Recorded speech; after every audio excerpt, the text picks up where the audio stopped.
The headlines are screaming about the SpaceX IPO. If you're like most investors, you're caught between the Mars shot excitement and the cold reality of what's happening when a private giant hits the public markets. Today we're doing something different. I'm bringing you the exclusive vision straight from the source. The recent unedited interviews with Elon Musk and the SpaceX leadership team lay out their roadmap for orbital data centers, Starlink integration, and the future of space-based AI. You're going to hear it in their own words. But here's the Main Street reality check. A mission to Mars is not the same thing as a mission to maximize shareholders' value. In the second half of the video, I'm cutting through the hype to perform a technical audit on the IPO mechanics, the crypto flush, and some of the market moves we're seeing lately. We're going to look at the structures, the valuation pressures, and why the current market liquidity and the uniqueness of SpaceX in the middle of a crypto flush makes this one of the most volatile debuts we've seen in a decade. Oh, and I also want to announce to help people stay ahead with an affiliation with Benzingo Pro. So it's high level data stream and real-time news desk news used to track unusual market activity. The exact same kind of data that you need to distinguish between a buy and an exit trap. If you want to personalize your own research processes and see the data before it becomes a headline, you can access it through the link that I'll leave in there. One more thing. If you're ready to stop guessing and start building a portfolio that actually survives these market shifts, make sure you hit that subscribe button and turn on these notifications. I want this to be the outlet for Main Street. We're always putting out new material. Here goes the interview.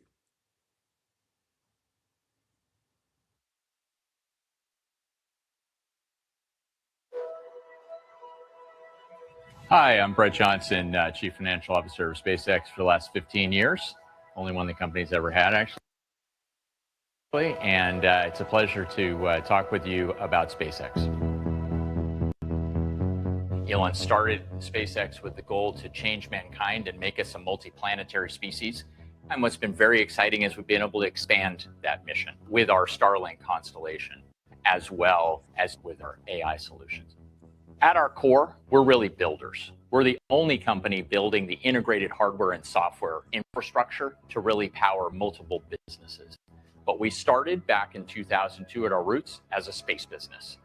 We achieve what others think is really the impossible, and we make that possible.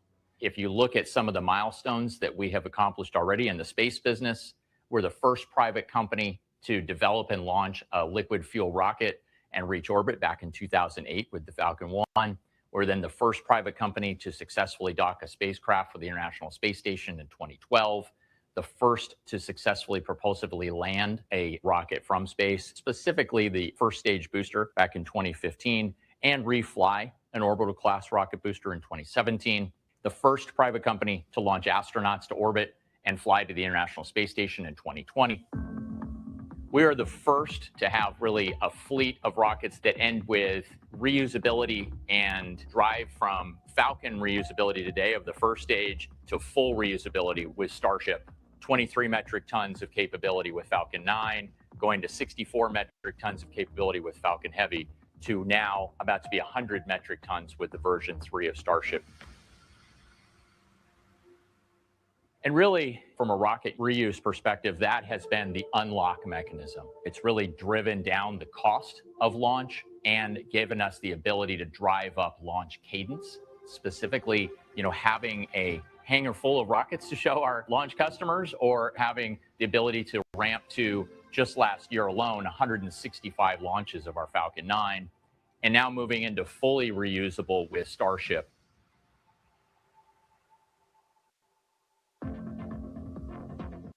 Starship really has an unparalleled capability from a cost efficiency perspective. If you look at where this industry has been historically and where we were able to get to with just first stage reuse on the Falcon class, where we were able to drive out 85% of the historic cost, now we're looking at a vehicle that's intended to go drive a 10x improvement even from where we were already industry leading with Falcon.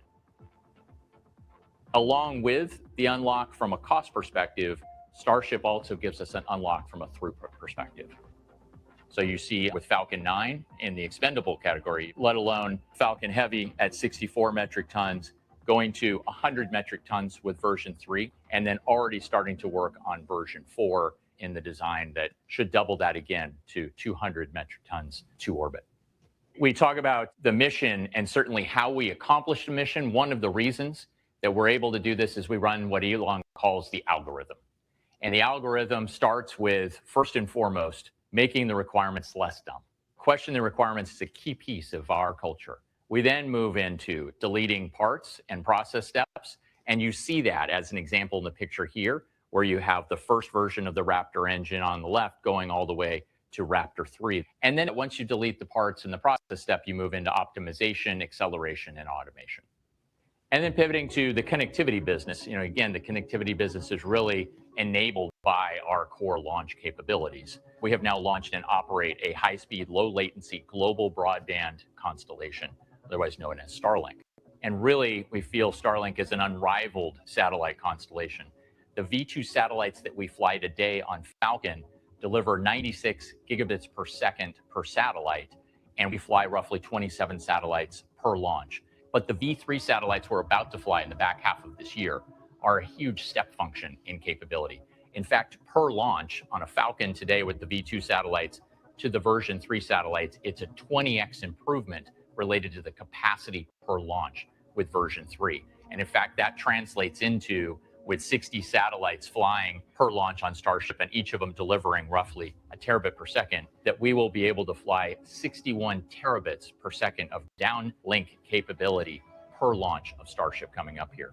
What that quickly translates into is after 20 launches of Starship, we will be launching 1.2 petabytes of capacity per year. When you start talking about in petabytes, you start actually looking at the Starlink network as a percentage of global internet traffic. It's also important to note that because of the fact that we're delivering from space, we're able to deliver in many areas and in many cases where terrestrial just can't deliver, whether it's low density populated areas, whether it's very remote areas, whether it's in very challenging topography where you just couldn't handle it from a terrestrial perspective, or on the mobility side, in the air, on the ocean. And we've been able to demonstrate over and over again being able to bring capabilities and services and communication to areas in a disaster zone. We have the world's largest satellite internet network, roughly over 9,600 satellites. You look at all the others combined, and they're a fraction of what our constellation is. We're actually representing 75% of all active maneuverable satellites in orbit at this point. And our user base is significantly expanding. So we ended 2024 with roughly 4.4 million users. End of last year, we had roughly doubled year over year in the number of users to roughly 8.9 million. And now, as of the end of Q1, approximately 10.3 million users on our network, over 100% year over year growth, over 164 countries/territories that represents over 3 billion people being covered by our network. And as more and more companies and industries look to resiliency and reliability as critical capabilities, you're starting to see Starlink being brought in as either the primary or at least the backup solution in a lot of the fixed side as well. Aviation specifically, I have to call out because there's a tremendous amount of traction. You see an announcement almost every week now related to another airline talking about Starlink adoption. And then also on the government side of the business, delivering Starshield capabilities, a whole separate constellation for the US government. Again, resiliency being critical here in delivering core capabilities. And then the other piece of our very diversified connectivity offering is direct to the handset. So direct to device, we started out with our Gen 1 solution, which was really a proof of concept. We flew 650 satellites, turned on a service with 30 different mobile network operators around the world, the largest being T-Mobile in the United States, have coverage now for 1.9 billion people, and have proved that there's certainly a demand and excitement about having this capability. We now are in work to fly our Gen 2. This is full 5G quality to your phone. I think this will be the transformational unlock of connecting the other 3 billion people on the planet that had really been left out from the digital divide. And then lastly, our AI business. It is really exciting to talk about where we're at from an AI perspective, because this is, again, following that same repeatable business model that I talked about, leveraging that unrivaled launch capability, we looked at following down the same path that we had done with the other businesses and really owning the full value chain all the way to the end customer. What made the most sense is for us to have our own frontier model and be able to capture all of that value. And so that's exactly what we did. We now have the world's largest coherent supercomputer with the Colossus 2 data center that we stood up with best-in-class compute GB300 specifically from NVIDIA. We have the first gigawatt scale training cluster, the first gigawatt scale megapack battery installation there as well, and first to deploy the GB200s and 300s at significant scale. And so, having a gigawatt of nameplate compute draw is really compelling for us. But certainly I want to talk about the orbital AI compute that's coming in the next couple of years, because this seems to be the future of AI infrastructure. And this is the clean energy solution. This is the solution that really addresses some of the concerns related to AI data centers popping up. The distribution capability that others may think is a constraint related to this, we've already demonstrated with our Starlink network today. And having, in essence, no operating cost, because you're leveraging the power of the sun and cooling as radiative cooling off the satellite, makes this readily available and incredibly cost efficient. And so we are ramping up this capability right now, and in essence, leveraging a ton of capability that we already have in place, whether it's the ion propulsion thrusters, whether it's the inter-satellite laser links between the satellites, or the flight computer or reaction wheels. Again, a lot of technology that otherwise would be blockers to doing this in the near term, we have in place. It's why we feel like we are the only company that can do this in any meaningful time frame. And what matters related to AI infrastructure is really creating that business model where if you start at the very top and leverage that connectivity capability that we have to drive that infrastructure advantage for us, we then get to go right into the cycle of leveraging that, driving improved quality of intelligence and lowering the cost at the same time of our token cost, monetizing that and driving that reinvestment back into that cycle of infrastructure. We certainly demonstrated our capability to go monetize this infrastructure with key partners in the industry. For example, we signed a deal with Anthropic just recently to give them access and host their model on our data center, while at the same time allowing us to make investments in our own model, with an example of that being the deal that we announced with Cursor related to improving our own coding capability on our compute resources. So continuing down the path of monetization and leveraging our, what we believe is best in class in the industry, deployment of cutting edge compute, and at the same time, continuing to invest in our own models to even further that monetization in the future. I would be remiss if I didn't talk about the fact that we believe one of our differentiators related to our models is certainly the fact that we are designing them as advanced truth-seeking AI from the very beginning. It's certainly one of the reasons that Elon got into the AI business to begin with, is to have that really truth-seeking model. We certainly are also going to leverage the X platform that we have in place now that really brings us real-time information. Real-time data is, I think, critical at all times, and I don't know that there's a better place to get real-time data than on X. So our growth strategy starts with space, increasing our launch payloads, getting to full reusability from Starship perspective, and certainly over time opens up whole new markets in the space industry. But what it immediately does is it enables our connectivity business to grow meaningfully, and now AI as well, where it's not just growth of our own platform on the infrastructure side, it also allows us to start hosting others and building out that piece of our AI business model. So there's almost $6 trillion of available market that we're going after, really in three pieces. We are moving faster and cheaper than others in the industry, even related to deploying terrestrial compute. And we think over time, the enterprise AI market is massive. So an incredibly large total addressable market that we're going after, over $28 trillion. Not only are we positioned for those markets today, but I think it's exciting to talk about where some of the future growth beyond that really is even happening. And certainly when you start talking about space, we start to talk about point-to-point transportation terrestrially, manufacturing or productivity, potentially asteroid mining in the future. And I think very exciting also is the lunar economy. The fact that we're on track in the next couple of years to put boots back on the moon, being able to build out sustainable capabilities on the moon, I think in the years to come will be a tremendous unlock for humanity. We feel like we've had a stellar track record already related to capital allocation and value creation. If you look at even in the life of the company from a space and connectivity business, the fact that we really only raised $9 billion and have created the business that we now have today, with last year alone generating $7.8 billion in positive adjusted EBITDA, while also investing for the future with another $3.6 billion of R&D just last year alone. I think clearly we have demonstrated both on the capital allocation side and the value creation that this is what we're all about.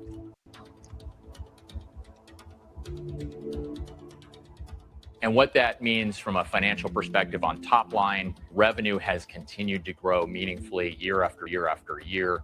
In fact, in 25 alone, over 30% growth year over year, just as we were starting to ramp, in essence, in the connectivity business. In generating that roughly $19 billion in revenue, also generated almost $7 billion in positive adjusted EBITDA just last year alone. And then in the connectivity business portion, you can see the significant step up where we grew roughly 50% in 2025 year over year. And then as far as building the infrastructure of the future, that typically takes capital. And so we are not alone in investing meaningfully in CapEx, especially in the AI side of the business now. And that's been the lion's share of the CapEx deployment for the last 2 years now that we have consolidated in our AI business into the fold here, where just last year alone, roughly $21 billion of CapEx, but a large percentage of that was for AI. And you're already seeing us monetizing a decent amount of that with the hosting deal that we just announced on the Anthropic side. And then on the financials for Q1, we delivered roughly $5 billion of top line just in the first quarter. The connectivity segment alone was a highlight with roughly $3 billion of that revenue just in Q1. But if you look at where we think we will be in the longer term, our future model, we think that our revenue growth will be even significantly higher than that year over year. We think our gross margins are more like 70%, and that our GAAP net income margin is more like 45%. And so we're very excited about where we're ramping into related to the profitability of business, and yet the significant growth that we believe we're marching towards. And so lastly, why do we think we're going to win? I think it starts first and foremost with our global leadership position in orbital launch services. We have an unrivaled satellite and connectivity platform that really leverages vertical integration from design, manufacturing, deployment, and operations. And now really truth-seeking AI models enhanced by real-time data from our X platform. That extreme vertical integration really enables high velocity and superior cost efficiency at scale. And really, the business models are incredibly difficult to replicate, right? Because of the fact that at the core, you first have to have that global leadership position in orbital launch. And so that unique ability to scale into new trillion-dollar markets across space, connectivity, and AI is certainly a reason that we think we're going to win and continue to be this mission-driven culture that is enabled by our world-class talent. Thank you very much. I appreciate the opportunity.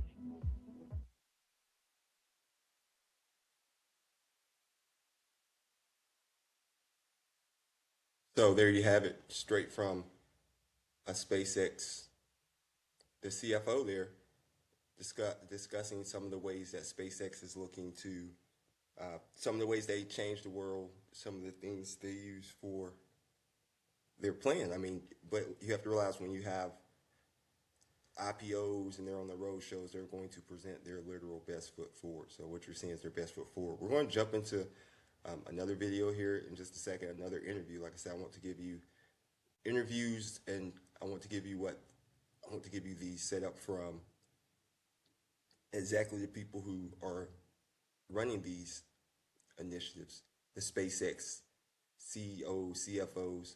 The backside is going to have, the last interview will be the Elon Musk interview. But you always have to think about your own point of view when you invest. If you're long-term investing, short-term investing, but don't just go out and buy something because you think that it's the next hot thing or the next best thing. That's a surefire way to lose some money. You want to have a thesis because these things can be bumpy. There are plenty of charts that show markets going up, markets going down, but 5 years later, you'll have, in general, the markets are down lower. So, not the markets, I'm sorry, the IPOs are lower after 5 years. We're going to get into another here, same guy, the CFO, out on his tour. We're going to hop right back in there. And this one's a little bit longer, so take your time, go dig into a beverage or whatever it is you may need.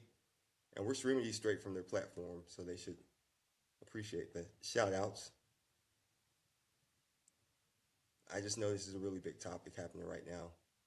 It's got us up late night. These are questions that just keep coming in about SpaceX and the IPO. So here's another one. Like I said, this one's a little bit longer. Sit back and enjoy. Take notes if you need to. Everything you do. Yep.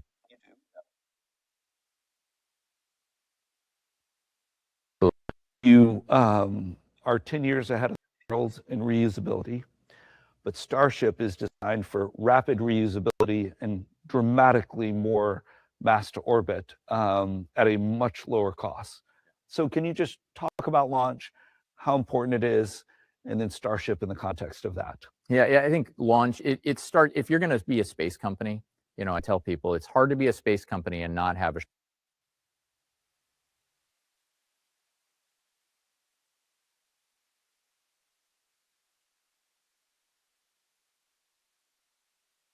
assured access to space. And so we started out making sure that we had launch nailed down. And Elon really focused on driving down, the cost of access to space at a far cheaper price than anyone had ever even thought of before.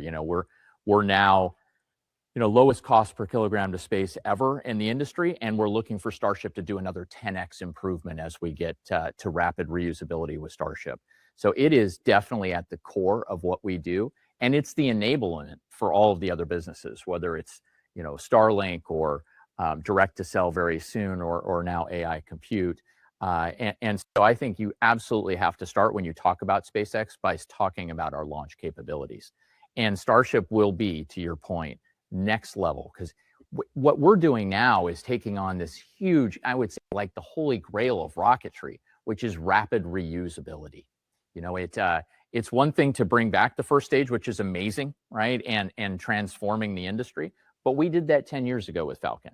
What we're doing now is we're flying the largest rocket ever built with the goal of it getting to aircraft-like operations.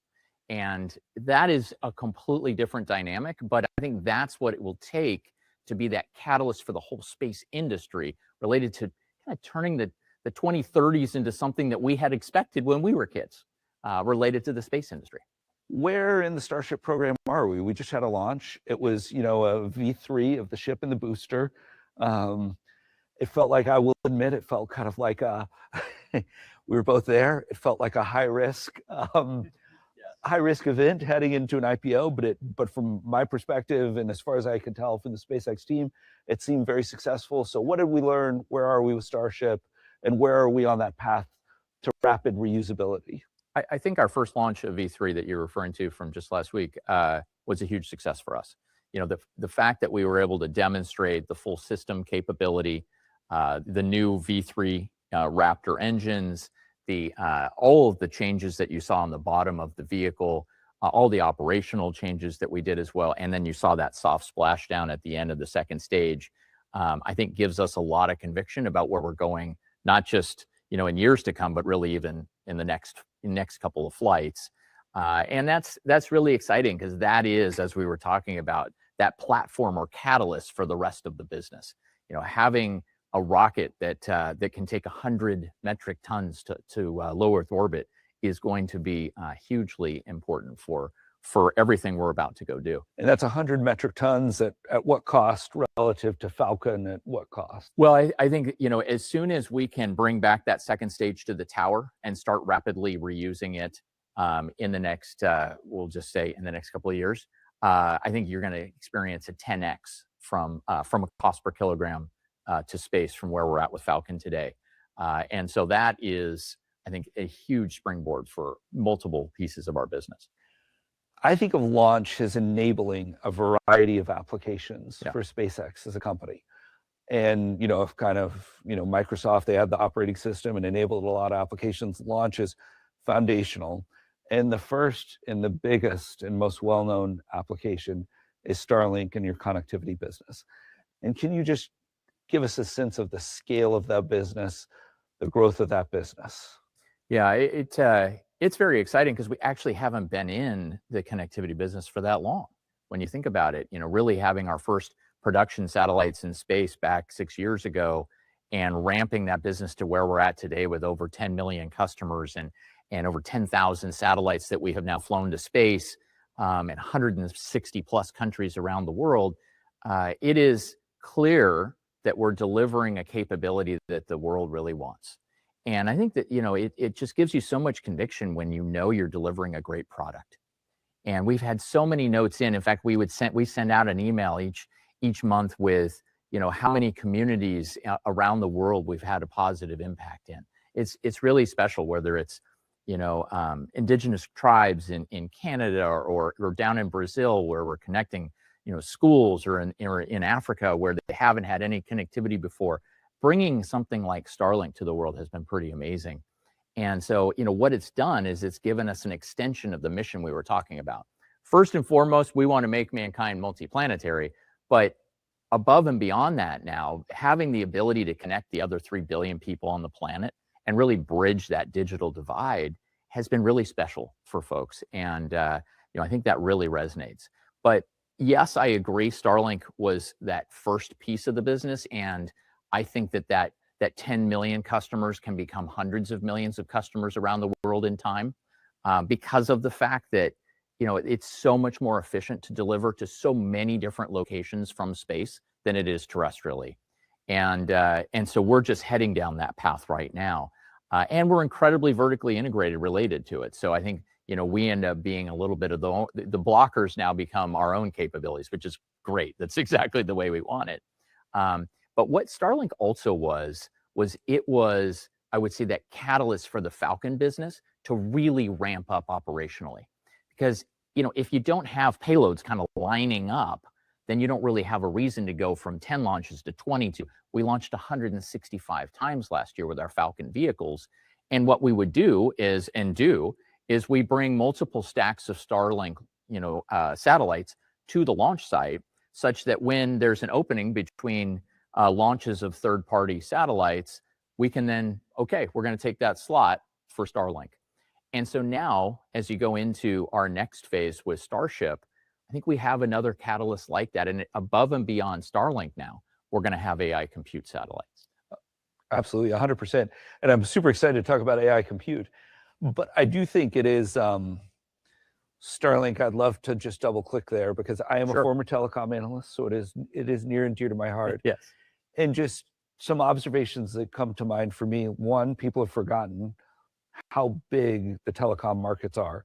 Let's just call it round numbers, 800 billion for kind of, internet access, 800 billion for, cellular connectivity. So $1.6 trillion market, plus or minus, to within the nearest 200 billion. And what really strikes me as a student of the telecom industry is there's never actually been a differentiated or disruptive product in telecom before, because everybody has access to the same towers, broadly speaking, the same rights of way and the same equipment. The products end up being very similar. And this was true for local telephony. It was true for long distance. It's true for cellular. I am a very serious video gamer. I'm not very good, but I play I play video games the way a lot of my peers play golf. You're my boss. But I am, I'm like, I take it very seriously. Yeah. And my grandfather used to say that age and treachery will always triumph over youth and skill. And in video game terms, that means having the best GPU and the best connectivity. Sure. every location I've been to, Starlink is better. It is faster, and it is lower latency. And I think latency is a very important point for the user experience. So can you just talk about how this product differentiation is going to help you go from 10 million to 100 million to hundreds of millions? Yeah, I think, it's pretty funny because it's, for sure, we'll talk about broadband in a minute, but especially if you think about the direct to device that we're going to ramp, right? Our next generation of direct to cell or direct to device will be 5G quality, right, in the next 2 years. We're about to bring something that's pretty, unique to say the least, and something I think anyone would want, which is to go anywhere with your phone, have global roaming, be out in the middle of the desert on the highest mountain, and not have dead zones. I mean, these are pretty special things that I think people would want and probably pay extra for, but especially if it's the same price. So I think we are very excited about bringing a very differentiated product to the market. Again, it feels great when you're bringing a product, I think, that's great for everybody. It's also going to be great for disaster recovery. And when, there are emergencies, the fact that the network doesn't go down and you don't have to worry about the tower being out. But circling back on the broadband side, the fact that you can deliver low latency, to your point, I think that's really critical, low latency, high speed capability really everywhere, other than the countries that I'm not allowed to go into, is something that just won't make sense terrestrially. And so I think it will become harder and harder to justify many of the deployments on a terrestrial perspective because Starlink now exists. And I do think that, people really now are starting to see, even on aircraft, right? When you start to see all the announcements, United Airlines, now American Airlines, just announced, and many of the others without listening over and over again, getting on an airplane and having that type of low latency, high speed experience really kind of opens people's eyes to what it could be at their own homes or offices as well. Awesome. And I do think, I'm glad you brought up the disaster, what SpaceX does anytime there's a natural disaster. Yeah. It has undoubtedly saved lives. For sure. Surging Starlinks for free, turning them on, this has saved lives. Yes. So outside of Starlink and orbital compute, which absolutely merits its own discussion, what are the other applications enabled by Starship or businesses? What are you most excited about? Well, I do think on the connectivity side, those two businesses will ramp nicely. And what's also great about those is I think when people think about space, they think about the new markets that we will create in the years to come, which I agree with that, whether it's point-to-point transportation on Earth and 30 minutes flying to Singapore kind of thing, or whether it's the lunar economy. I think all of those will happen. But what I think people discount is there are massive, to your point, almost $2 trillion of existing markets just in connectivity that are existing markets today terrestrially.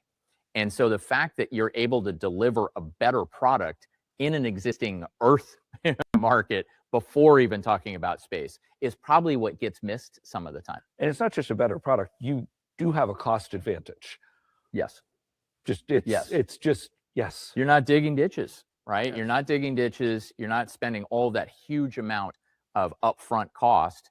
You really send the terminal out. Once you've established your network of satellites, you send the terminal out, and that's basically most of your customer acquisition cost. Yeah. Better, faster, cheaper has Yes. been a winning experience. It's a good combo, yes. In my time as a tech investor. But any one or two of those markets, whether it's freight, whether it's point-to-point travel, I think the next big one, though, is going to be AI compute. Okay. And so we should definitely spend some more time on that. But I think that is a market that really needs Starship to really happen. Oh, yeah. Because they're large payloads, and you really are focused on cost. And so I think that's the one that's kind of near and dear for us, because you already see those next two happening, right? And this will just be a significant enhancement. If I think about what Starship's going to do for our broadband satellites, our V3 satellites that we're about to fly in the coming months here on Starship, every Starship launch of those satellites brings 20 times the capability of what we're flying with a Falcon launch today. So it is a huge enablement for our broadband business, and soon to bring 5G capability on the direct to cell. So Starship, rapid reusability, they really enable this much larger Starlink constellation. That takes us from 10 million to the hundreds of millions. They actually lower the cost of Starlink further by lowering the launch cost. And they enable this exciting new, they'll enable direct to cell, which is awesome, but they will enable orbital compute. And I would love to just, people hear data centers in space. And after lots of interactions on X, I've realized that a lot of people are picturing like a Pentagon-sized building floating around in space. And that is not what it is. No. It is orbital compute is racks in space. And like, let's start there. Like, you know, I'm sure there's going to be images available to people, but just describe what one of these satellites is going to look like so people can conceptualize it. Yeah, I love the racks in space. I might steal that from you. I think that's the right way to think about this. I actually had the same issue when someone said data centers in space internally the first time. I thought, oh wait, how are we going to connect all these pieces together? And they're like, Johnson, this is literally like another constellation. Oh, okay. But really, you know, you then realize virtual networking has been, you know, obviously a key component of networking for a number of years now. And this is that same concept of virtually networking rack by rack, to your point, of satellites that look just basically like larger versions of the Starlink V3 satellite we're about to fly for broadband. A lot more solar and now compute over the top related to, you know, we'll just start with NVIDIA, you know, GPUs on there, and a large, you know, kind of sheet of metal from a radiative cooling capability perspective. But otherwise, you know, looks largely the same as what we're flying from a comms perspective, although we've pulled the comms payloads off, obviously. But really, I feel like people think that this is a completely new concept for us, and it's not. It's kind of a logical extension of the satellite technology that we're already using today, with all the connectivity down, you know, to Earth, with the intersatellite links connecting the different satellites together, the prop systems. I mean, there's so much of what we're already doing with Starlink today that we immediately get to benefit from on these. And I think when people see the picture of one satellite versus another satellite, they kind of aha moment kicks in of, oh, well, these guys are going to be able to do this very quickly.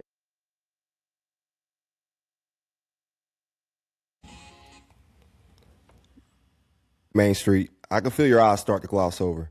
There's still plenty more to that interview if you want to check it out. But those are some of the basic points, and that's from SpaceX's CFO and one of their longest serving employees. He's been there with executives. He's been there with Elon since the beginning, as he stated before. He's really bought into the mission over there at SpaceX. Once again, this isn't to say you should buy SpaceX or you should not buy SpaceX. This is more just to let you know about SpaceX. You should know what you're investing in. You hear the hottest things out in the world, but maybe all you know about SpaceX is they shoot rockets or they have satellites. You know, learn about this company, learn about the valuations and the way that they see profitability, and they see the way that they're going to grow in the future. And I think the CFO here, Mr. Johnson, did a great job explaining that. We're going to jump into like some of the reasons why this IPO is different here in just a second, and then we will show the Elon Musk Jamie Dimon interview, which is great. So thanks for joining in. This session is great. If you have any questions, feel free to type them in the chat or send them in the comments. We'll get back to you even if you're not watching this live as it happens. Hit subscribe, hit like. We'll get back to it right now. And like I said, the interview with Elon Musk will be coming up in just a few minutes. IPOs have been a hot topic, and we've seen the stock market here recently. The S&P was on a record run, right? I think it had been up for 9 straight weeks. And until yesterday, it was supposed to be up 10 straight. It was tracking to be up 10 straight weeks, which would have been the longest streak since 1985. But it sell-off happened yesterday, and it definitely did not happen. A lot of people are thinking that the sell-off is, and this goes into IPOs and the crypto flush. People think that maybe the crypto flush is due to IPOs. But once again, like I said, I was sitting there speaking with Brad Olson over at Mazinga. He brought up a really good point with crypto. Well, first of all, his point is that a lot of the mouthpieces for crypto or Bitcoin have started selling their coins. Mark Cuban came out. I believe he cited the Mark Cuban statement when Mark Cuban came out and he sold all his Bitcoin. Michael Saylor, who owns Strategy, he sold some Bitcoin, Strategy sold some Bitcoin, and people saw that as a big ripple effect. But Strategy still owns a ton of Bitcoin. But we've seen Bitcoin's hit level. We haven't seen hit since the 2020 or 2021. It's been a long time since Bitcoin's seen these levels below 60,000 right now. So it's just a very interesting thing. But people are thinking maybe they're taking money from crypto to prepare for these new IPOs coming out. Like I said, we're going to show the Elon Musk, Jamie Dimon interview here in a little bit. So stay tuned for that. But just thinking about these IPOs coming out. So people are going to need money to fund these things. SpaceX is coming out like, I think 1.7 trillion in their IPO, but they don't really have revenue. They're losing money right now. And the bankers are placing this out to people like, look at their 2030 guidance. That's when they're projected to earn money. One thing that did come out is that Google set to pay them, I think, $900 million a month to use some of their stuff for SpaceX. The other thing with SpaceX, and this isn't a case for SpaceX or against SpaceX, or just so you know, like no stock recommendations. I can tell you when IPOs come out, especially here lately, and this was some of the things that David Snyder, who I had a conversation with, the mystery broker over on CNBC, he stated in his research, he's shown that 5 years after an IPO, the stock's usually down. So that's something to think about and look at. Long story short, you'll probably be able to get these stocks a little bit lower than general, a little bit lower than when they come out. And he showed, I think he was citing ServiceNow as the one, or it was Salesforce, one of them that just came out, and it was like the 5-year mark, and you just saw where the stock had been down, which plays into, so there's another fund like Kathy Woods, she has an ARK Innovation Fund, and that usually takes in, first of all, high beta. So if y'all remember, we're talking about beta and alpha. A beta of 1 is pretty much mirrors the stock market. It's as risky as the stock market, but her stuff is way higher than 1 because it's new. They don't have growth. They have a lot of growth, but they don't have earnings per se. They don't have stable earnings. So it makes them higher risk for you to get your capital back before, and it's more volatile. And she creates funds like these, and she tells you ahead of time, like, this is a long-term investment. But that fund came out maybe like 5 years ago. It came out right around COVID, right around before COVID, or right around during COVID. And it's really down a lot in 5 years. But all these IPOs are inside of them, high beta stocks. So it went up and now it's back down. So that's what you'll see. You'll see this initial rush where people are going out to get them. The SpaceX IPO is a little bit different. And Anthropic filed, and then Sam Altman's company. I don't know why it's leaving my brain right now. But Anthropic and Sam Altman's company also filed, or they're setting up for the IPOs. Some maybe it's the second half of this year, which we're almost there right now in the second half of 2026. Sit there and let that marinate for a minute. This year is flying by.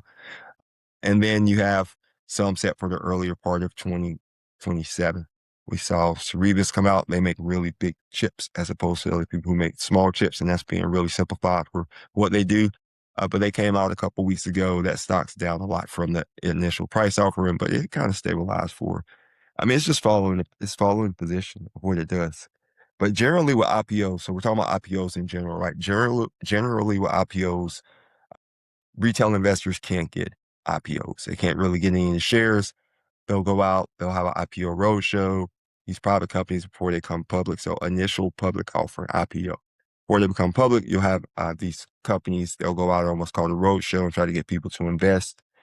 Yeah, they'll have round A, round B, round whatever. And the round is just how many different times they go out and invest. And you hear people talk about the valuation. They'll say they'll say a series. Or did Series A at $100 billion valuation, right? So that means that's just like the first round, they went out to raise money. Whoever got it, if you got it, 10% is at $100 billion valuation. They do a Series B, then that's the second time they've gone out, and maybe the valuation's gone up. Probably the valuation's gone up, but they're raising more money. So maybe it's $200 billion valuation, and that same 10% will cost you twice as much to get it, to invest in. So that's when you hear people talk about those numbers and how they jump. But you have to remember, even if you're buying in at these valuations, say you're buying in where they're at, when they're doing these Series A's or whatever, like you take a couple like Anthropic. Anthropic right now is, I think, on like Series H maybe, or F or H. And so they've raised money, and every time the level they're raising at is going up, right? That can lead to people being diluted earlier down as to how much like your actual volume is worth, unless you set it up in your account, or you set up in the agreement that you set up that you can't get diluted, or you have non-dilution shares that can't be diluted or someone else is losing every time you do around it because there's only so much in the pie, and eventually there's diminishing return because if you keep splitting up the pie, I mean, you create new stocks. I think that's kind of what Ron Cohn was talking about with GameStop. Maybe, I don't know. That's still, I can't wait to hear how that plays out, see how that plays out. But so with the initial public offerings, like I said, you go and then you get these rounds. But let's say you did buy in even if you bought in at the H series, let's say you bought at the H series at a $1 trillion valuation for 10%. So 10 times more than the person who bought in at the $100 billion valuation for that 10%. But then the stock goes public in that initial bump. But they usually have lock-in times. So you can't sell these stocks immediately. You have to hold them for a while. But that's where you usually see that initial bump, right? So that $1 trillion company, and their companies don't come public at $1 trillion before. They used to not come public at $1 trillion. They're coming public at $1 trillion now. So these numbers aren't exactly crazy. But it comes out at $1 trillion and then the stock sells, whatever price goes up, and now the company's worth 2, 5, 10 trillion on paper, paper stock prices. And you 10x your investment. Or if you got in at the 100 billion valuation, you've like 100x it, so it's just, and that's how people make money with the private markets going public. And then you have employees who, in these situations, sometimes the private company stock are part of the compensation. So they may not even pay anything for these stocks. They may have been gifted to them. And those people want to sell those stocks sometimes because they need that money they've set and taken years of pay cuts, waiting for these days. But you have, like I said, you'll have lockup periods where people can't sell their stocks. They'll have to be locked up for a little while. And 30, 60 days. And then you have periods, speaking of lockup periods, you have lockup periods before these companies can go into indexes. So like the NASDAQ or the S&P 500, back to SpaceX actually is structured very different. SpaceX is structured where like 30% is going out to retail investors. They structured their initial stock price at $135 per share. So, but I can tell you once that goes live, we're in the open market, that stock price is going to probably go way up to begin, goes way down. Elon Musk's probably going to pull out all his hair, but I would imagine it's going to go way up to begin, as people try to get it, supply versus demand. Well, SpaceX could eventually merge with Tesla and their Gronk. They have AI capabilities, and SpaceX does. I mean, whatever you say, I don't think rocket science is easy. They send spaceships up and they catch them on the way back down. So whatever that may be, there's some value in that. But they spend a lot of money, right? They're burning through capital, right? Hence the reason these companies are going public is because they need more money. Some of the reason these companies stay private is because they don't want people to see their books. There's less scrutiny. They don't have to deal with SEC regulations per se. They don't have to do public reporting. If you want to know more about public reporting, me and Brad Olson, one of our last conversations, actually talked about that, whether reporting less or more often is better for corporations and investors alike. But so back to why companies might stay public or private. And then once they go public, like I said, you get that windfall of cash. If you need more money to invest, or you need more money, maybe they're just in a huge deficit. They just need cash to meet their growth and revenue. Sometimes your growth outpaces the actual cash that you have, their cash flow and their burn. Like these companies are spending a lot of money for this AI race and build up. And I don't think it's cheap to send spaceships to space or rockets to space, low orbit satellites, all these things. And now he sent, I think it was 10,000. So that's the thing about with IPOs. Like I said, SpaceX IPO is definitely different. Also in the SpaceX IPO, we have the 30% lockup for retail investors. So you have platforms, I think like Robinhood is going to be housing that where retail investors can get. They are Fidelity dropped their minimum. So usually I think a minimum account has to have, it was like $500,000 to even invest in an IPO. They dropped that down to like $2,000 for the account balance so that people can, quote unquote, more retail investors can get handed this.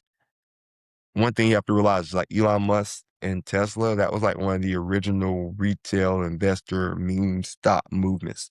And he has a cult of people who follow him. I don't mean cult in like the bad way, like dangerous type cult. I mean, it's a cult that's like, it could be dangerous because they create a lot of capital for Tesla, but I mean a cult following in that people love what he does. Some love him, some hate him. So it works both ways for Elon Musk. That blade cuts either way.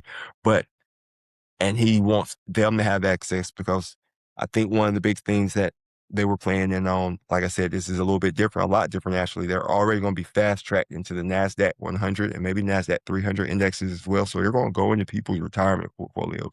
I actually had Samuel Brent reach out to me about that one over at Business Insider, see my thoughts on SpaceX quick inclusion into quick inclusion into index funds, because that impacts your retirement if you have the index funds in there, if you have those NASDAQ index funds. Because generally what they want to see before they include companies into it, and the S&P 500 Global did not allow, they're not going to allow SpaceX in there without the appropriate time. So S&P 500, you have to wait a year before you can enter, before you can be considered to enter. You have to have a profitable company, like, and you have to have a certain volume.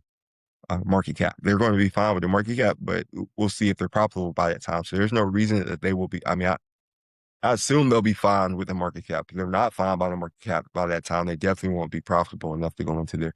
But we're assuming the market cap's still fine, and we'll see if they're profitable enough in a year to go into the S&P 500. But why this matters to you, Main Street, and anyone listening, is that let's say this company goes into your retirement account and you're a year away from retirement and it's very volatile. Tesla's already in the S&P 500, so it's already in your retirement account. Most indexes, I should say, because most indexes are some fund that mirrors the S&P 500, especially if you just have a target date fund inside your retirement account. So you probably have some exposure to Tesla, is what I'm telling you. You probably have exposure to a lot of companies. But if SpaceX was to go in there, you have this volatility factor going up and down. That's usually higher than companies that are inside the S&P 500. They're inside people's retirement accounts. So but I mean, it would be a small percentage, but that would affect retirees. I don't think it would impact their ability to retire unless it just grew into some oversized position. It just had some parabolic run and became part of that 40% that tech is taking up right now inside the S&P 500. But we saw that yesterday. We saw the swoosh back down when those things sell off. We'll talk about that in a little bit with the flush. But you also have, it's just going to be interesting. It's almost going to be like a case study because they are included in the NASDAQ. And then some of the other things. So I want to talk about other things that are specific to the SpaceX IPO. I think there was reports or rumors or whispers that Musk wanted some of the banks that were using that they were going to use, so like Goldman Sachs is helping to put out the IPO. Goldman Sachs, Morgan Stanley, Robinhood plays a part. I think they're playing a big part with the retail investor. Like I said, Fidelity's helping to where their people can get to, like retail investors they lowered the minimum, but they want these banks to use their AI. They want to so it's like, I don't want to say it's quid pro quo, but it's definitely, I shake your hand, you shake mine. It's not the first time those type of things happen. I don't think this is new to this type of deal, or it's the first thing that these happen. This type of thing has happened. At the end of the day, we know Wall Street's definitely about, they're definitely about their money. I don't know if you ever noticed, but Wall Street rings that bell, whether the stock market's up a lot or down a lot, they're usually clapping their hands and celebrating because people make money on Wall Street both ways, when it goes up or when it goes down. And that's just a fact. It's just how it works. So like I was saying, I was trying to think if there's anything else just interesting with the SpaceX IPO this coming. So like I said, the 135, then we have the valuation gap. Like I said, and the retail investor, Elon Musk wants to give them access to this so that they can push it more. And, this is what I mean by like Main Street meets Wall Street, is that what he's doing. So he helping Main Street meet Wall Street, and people always throw retail investors, like retail investors are uneducated, but that's just so far from the truth. So do they have the financial literacy? And my definition of financial literacy is different from whatever, the ability to evaluate, digest, evaluate, and then make informed decisions about what they're doing, right? That's more what I consider what financial literacy, a baseline. We can obviously go much deeper.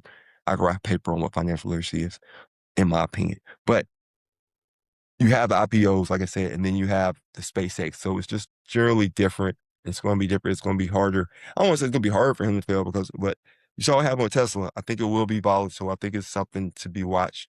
I've told Samuel it'll be interesting to see like 1 year from now when you see the 1 year results, how that NASDAQ actually performed, because you can pull it out and see what the SpaceX portion has done versus what the S&P 500 has done.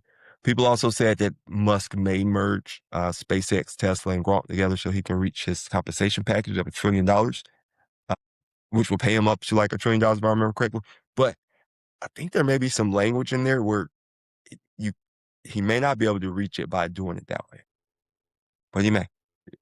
Either way, Elon Musk's last compensation package before this one, the one they're fighting in courts, was outrageous at the time, and people thought he could never reach, and he reached it. So we shall see. But that's IPOs, just how IPOs are kind of broken down. So if anyone ever wants to learn more about IPOs, when you hear initial public offerings, that's just one of the ways. And that's not even including SPACs, which is another thing, because that's how a lot of companies have been going public lately. They're going public via SPAC. But I think we covered IPOs. Like I said, the crypto flush, I think, goes almost directly into the IPOs. It plays a part. And then like Brad said, you have the mouthpieces selling their crypto, selling their Bitcoin. But some of these people have held Bitcoin for a very long time. Bitcoin is reaching levels that it has not seen in a very long time. If you want to see some pros or cons to Bitcoin, we definitely have it covered on both sides of the channel. Some of the videos, some of the Bitcoin skeptics might make you not ever want to buy any kind of crypto. But we cover a lot of things on the channel. So we go real deep into the debt, the national debt, not just the actual debt, but what it costs to service the debt. So not the $39-40 trillion it costs to service it. But we actually go deeper into the $160 trillion that it is to service the debt. And that's only growing every day, but we'll see. Also, that something that shouldn't go unmentioned is the fact that the Treasury started buying up long-term securities here recently. So Kevin Warsh is starting to put his fingerprint on. We have his first meeting coming up here next week, 2 weeks, in about 2 weeks. So it'll be interesting. I guess he'll probably give a presser since it's his first one, just to explain his stance, but I don't think he'll be giving as many press conferences as Jerome Powell. And we also hear a lot of Fed governors now looking and market participants thinking that rate hikes may be the next way that the market moves versus rate cuts. So we'll just see how that works as far as direction. And that could also play into the stock market flush that we saw going yesterday. Because yesterday we saw a very strong jobs data. We saw a labor number that was double expectations almost. So the market is adding jobs. It was really a widespread jobs report. I don't know if the government can keep adding jobs at that rate, but we did see a strong labor report. And I think that in turn push the stock market to say, okay, all right, so maybe we're not going to get rate cuts, because a lot of this thesis coming in 2026, as it was with 2025, is that rates will be lower at the end of 2020. At the end of this year, you will have mergers and acquisitions, and rates were lower from beginning of 2025 to beginning of 2026. But that rates will be lower. We see a lot of M&A. The one big beautiful bill will stimulate this whole economy. Everything will grow, and people will be buying things hand over fist. AI is going to grow us out in productivity like we've never seen before. But you have to look on the backside where AI may cause a situation where productivity gains can cause inflation and force the Fed to cut rates. Another point Brad made, I don't know, we'll see. It could work the other way. I mean, we could just outgrow this inflation, but we haven't seen prices keep up, or we haven't seen wages keep up with prices. So that's definitely something to look out for, because if prices keep going up without wages, but a strong labor market is one of the things that will keep the country out of recession or keep the economy going strong. But GDP growth has definitely slowed here in the last, and expectations have been brought back in for GDP growth. We'll just have to see. This market is different. There's more economy that we speak in. And if you want to learn more about the more economy, I want like a 2-hour video on the more economy, where you just have massive allocation, you have macro impacts, you have momentum, you have operations, you have a resiliency and a realignment, and then you have earnings. Like that's what was driving these companies and driving the economy. But on the flip side, in the more economy, it can break and flip really fast, because some of these companies in this velocity and this speed, they overgrow their actual earnings projections. Some people are looking way too far out. You have to ask yourself, so we saw a company like Micron, once again, not stock recommendations, but we saw a company like Micron that just shot up. If you looked at it from March, where it was below 400. And so just earlier this week, it was well over 1,000. And I believe yesterday it closed under 900, or it will close under 1,000. I saw it, I think, under 900. But just the move in it, right? the velocity at which it changed, right? And this company in the Moore economy it's booked out with its data, and because they do storage memory, booked out through the end of 2026. But with software, like that's a cyclical like type of trade sometimes, so it moves in big cycles. Value perceived, they got well above what is historically their multiple, so sometimes those things have to come back in. But the orders didn't change, right? We didn't see any orders change. And it could have been, once again, back to the IPOs. It very well could have been people taking profits as well to prepare for this SpaceX IPO, because the same investors, not just say like, because these companies may be in indexes as well, but the same investors who were investing in these and Micron and companies like this may have just taken some profits. Because I mean, you can't be mad, you can't be upset with someone who entered that stock in March at less than $400 and sold it this week for 1,000, like, or trim some of their position. That would be prudent to trim some position. You got to keep some of these gains and maybe put them in lockup. So I don't know if you should take those gains and put them in an IPO, but it's prudent to trim that market position. But like I said, Micron is one of those companies, and it's just one of those things where market sentiment changes. Intel's another example. Intel's earnings were, before the Intel went on that parabolic run, Intel's earnings were like 32 times. So their earnings were like $1 per share. And stock was like $32, and it went up to like $130, $132. So their earnings went to well over 100. The price, not their earnings stayed the same. Price went up to like 100 times earnings. That's way too high in the market. And that came back down with a whoosh. But they have a different floor. They're real more. They have a lot of, they're the American, for those listening, air quotes, first chip maker right now. So they do have a strong solid floor, I think. And there's a lot of movement in there, but they're getting other competition. And we're hearing a lot of these companies vertically integrating and taking care of some of these things themselves, like Google's making chips. I think Meta said they're making some. Meta can't get out their own way. Once again, not stock recommendations, but Meta announced they're spending more capital expenditures on AI development, which may be the thing they need to do. I don't know, but their shareholders in the stock market did not like it. So once again, not stock recommendations, but we see these things. And like I said, we saw the stock market flush. So could some of that money been from crypto? Also, another thing with crypto is you have the crypto winter that comes every now. I mean, people want to deny or say it is what it is, but the numbers point to every about 4 years, Bitcoin takes a big hit. And it's right there in the middle of it right now. So hopefully we'll get someone to come on and go deep into why you should buy crypto. This isn't me saying you should buy crypto. I just want to have someone, I want to have a bull on here because we have such a bear on here as well. So I want to have equal perspectives on crypto right now. But, the bulls are a little quiet right now with crypto. So that's the flush with crypto. And another thing to notice with crypto is when events, and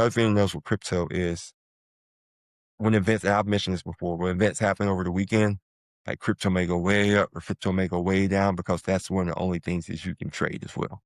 So you can't trade equities, and you may have people who are trading Kalshi or addictive markets or something like that, but because those go all the time, but you can't trade equities or bonds or things like that. So people may just be trading crypto as well at that time. And you'll see that flush. Think back to when we first bombed back at the end of 2025.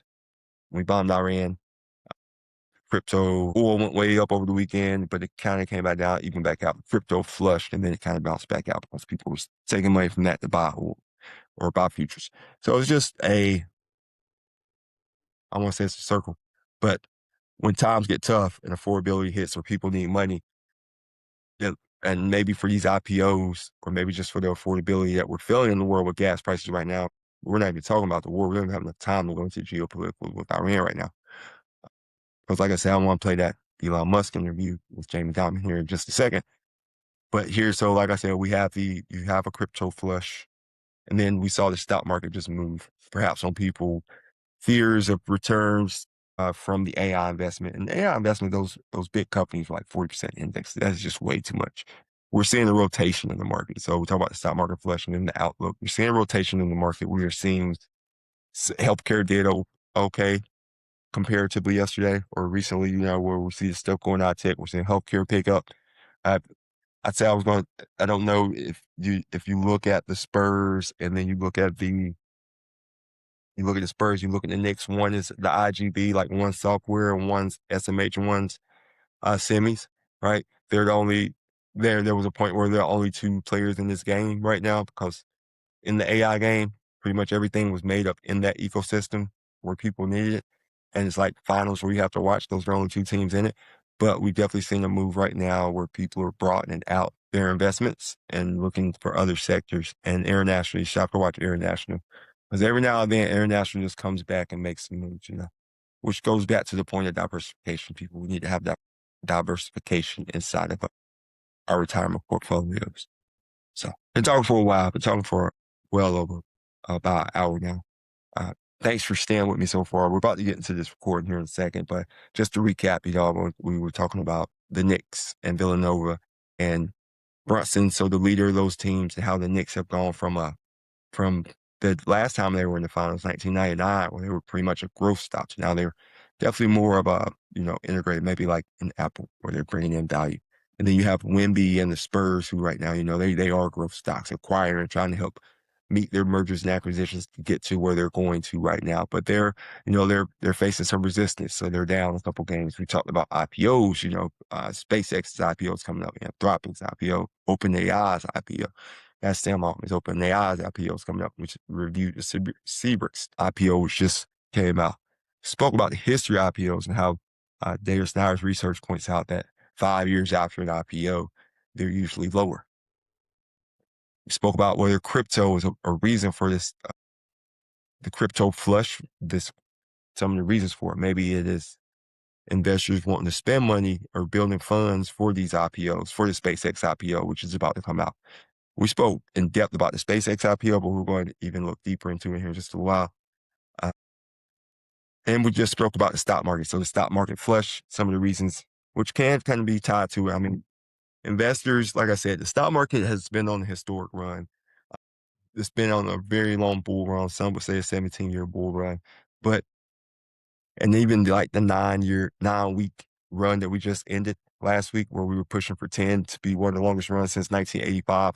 That's just, the markets need to pull back sometimes, people. You have to understand, sometimes the market needs to pull back, and it might pull back even more as we go into this week. Like, you can see it deeper pullback. We're far from correction. We're far from correction. We're far from bear markets. Markets have to move. And I think we still have a lot of consternation happening in our government right now. So that could be some things like we're not even talking. We haven't even really played in that as to why the stock market is moving. The other day, President announced or stated just when he was talking that the war could go out past Labor Day or up till Labor Day. So markets adjusted to that, the geopolitical moves. And then Kevin Warsh, like I said, he's coming in and he already started hiring some people. We'll see how the market reacts to that. And history has shown for maybe 6 of the last 8 and 5 of the last 6 Fed chairs, they've been tested by the market when they come in with some type of event. Now, even if it's by the market, I think Jerome Powell had COVID not too long after he came in, and then there's just a lot of things going on. And a lot of people just in this market realize that we're almost, I mean, they say irrational exuberance all the time, referring to this market, and people saying invested, maybe people should be invested. You should be invested. I shouldn't say maybe people shouldn't be invested. You should be invested, but you can't. You have to be invested in a very smart way. You can't just go invest in something because everyone else is investing there. You can't invest in something because it's the hot thing at the time. You need to know what you're investing in. You need to know your why, right?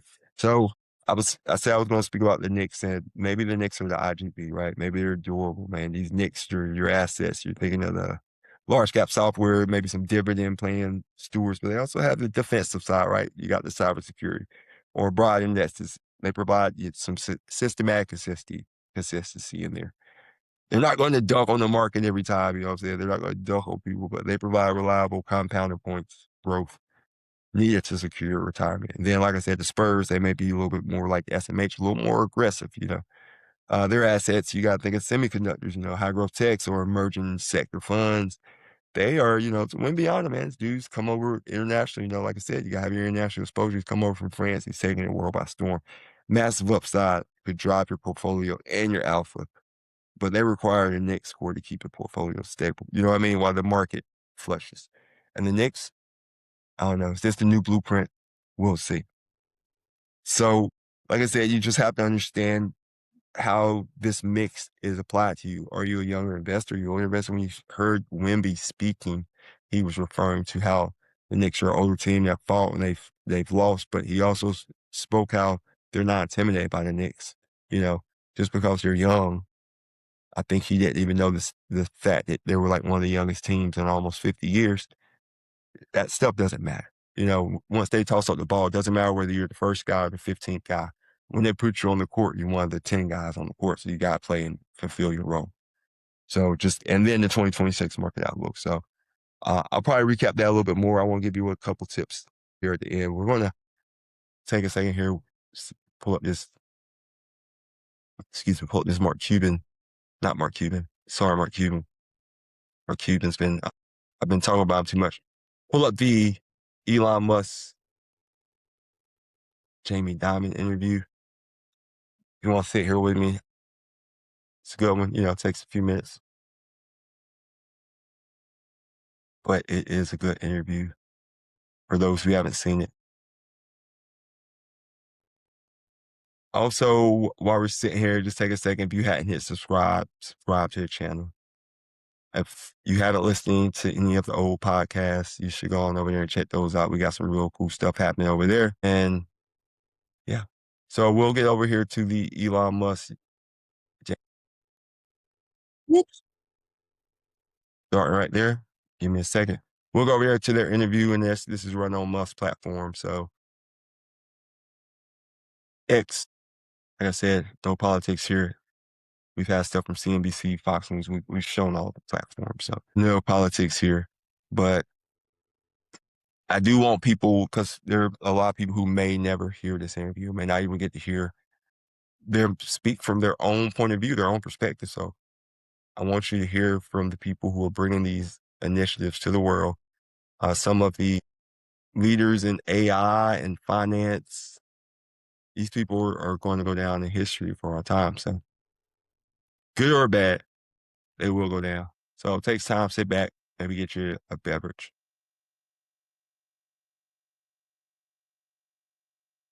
Of nowhere near where you go generally in space, but as high as we can get in New York City. But before we get started with you and Jamie, we had a very special guest that wanted to welcome you here this afternoon. And so your mother, May Musk, is here to welcome you. Great. May, please stand up.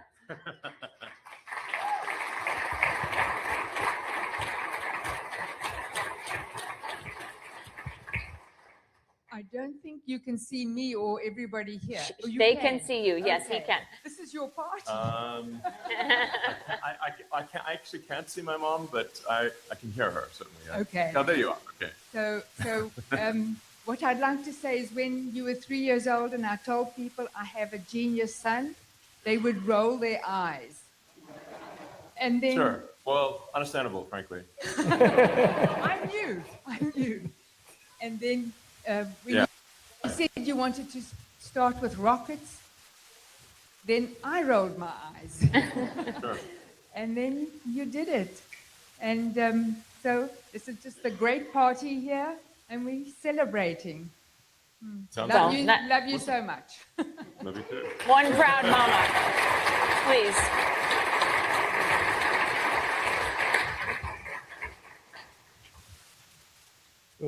So let me privilege having this for us, but it's an important thing, the trajectory of American innovation. We're here live, 3,500 people of our top individual investors around the world are in 100 branches. There are 350 people here, 3,500 around the country. This is a very unique thing, by the way, because Elon has spoken to me about democratizing finance. This is part of it, treating individual investors the same way institutions are treated, and hedge funds and all those things. So, my view is it's a wonderful thing to do. Elon, very brave, by the way, because I would never let my mother speak publicly when I was in the room. God knows what she would have said. I had no idea she was there, actually. But, Elon's the Edison of our time. I remember visiting Elon in Tesla like 15 years ago. A whole new way of building cars, vertical integration, which had not been anything remote what our car companies are doing. Now you have SpaceX. I visited the SpaceX factory in California, and it's kind of exceptional to have more than 650 rockets. And you told me one today, putting satellites in space. You have 9,000, almost 10,000 Starlink satellites up there.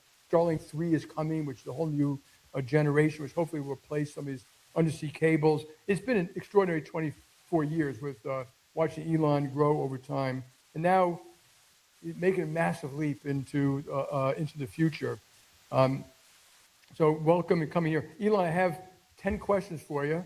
So I want to make sure I get to each one. Some of them came from folks here. They're all kind of important. But one, just to start, is why SpaceX public now? Because you had choices, you didn't have to. Why now?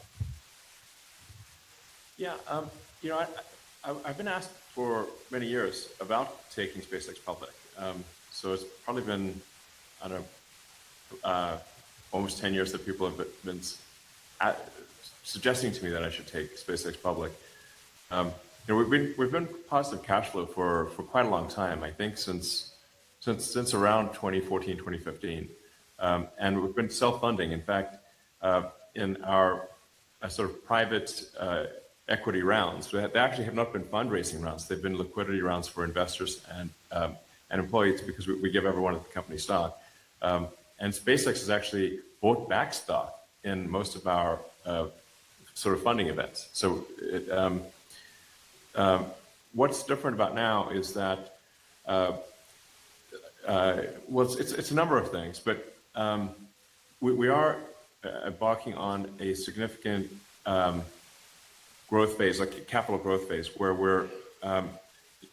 we are going to put in orbit probably 100,000 satellites, or probably over 100,000 satellites just for communications. And these will be of the version 3 and beyond versus version 2 and version 1 that are currently in orbit. Version 3 is, depending on how you count it, 10 to 20 times more capable than the version 2 satellite. And there were 3 chips that the SpaceX chip design team taped out that are specific to this, that are far beyond state of the art.